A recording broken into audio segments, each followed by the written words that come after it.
गुरु प्यारे साध संगत जी, राधा स्वामी जी। सरदार बहादुर महाराज जी बहुत हंसमुख थे तथा मौका पाने पर हंसी मजाक करने से ना चूकते, परंतु उस हंसी मजाक के साथ प्यार और मिठास अवश्य होती थी। आपकी हंसी भरी कई बातें सत्संगी अब भी सुनाते हैं। एक बार एक सत्संगी ने आपसे अर्ज की, महाराज जी, जब मैं भजन में बैठता हूँ तो मेरा घुटनों तक सिमटाव हो जाता है, लेकिन अंदर दिखाई कुछ नहीं देता। सरदार बहादुर जी ने कहा, भाई, मालिक ने थोड़ी सी गलती की है।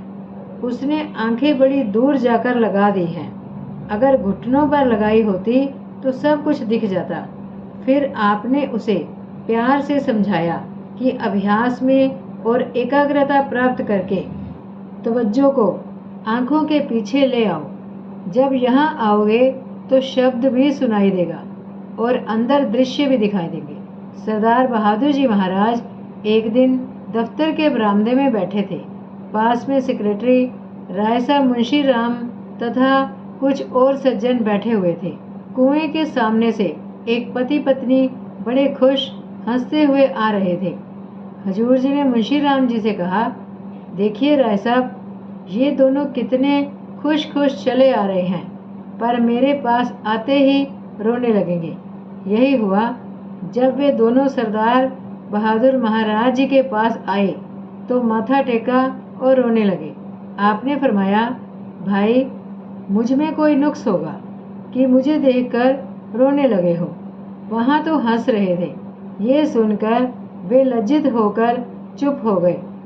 फिर सरदार बहादुर जी ने बड़े गौर के साथ उनकी बात सुनी और उन्हें तसल्ली दी। एक बार सत्संग में दरबारी दास जी शब्द पढ़ रहे थे, झक्खड़ झागी मी बरसे बीगुर देखन जाई, कि अगर आंधी तूफान और जोर की बारिश हो तो भी गुरु के दर्शन को अवश्य जाऊंगा।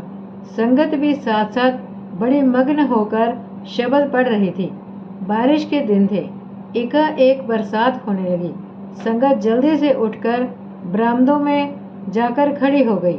सरदार बहादुर जी ने मुस्कुराते हुए कहा, 2 मिनट पहले तो गुरु के प्यार की इतनी बातें कर रहे थे, अब 2 बूंद पानी आया तो सब भाग गए।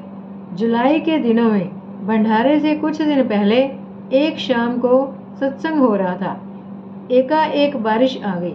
कुछ लोगों ने छतरियां तान ली और कुछ उठकर बरामदों की ओर भागने लगे। सरदार बहादुर जी महाराज जी ने फरमाया, इतने दिन गर्मी गर्मी कहकर पानी मांगते रहे, अब मालिक ने पानी दिया तो भागने लगे।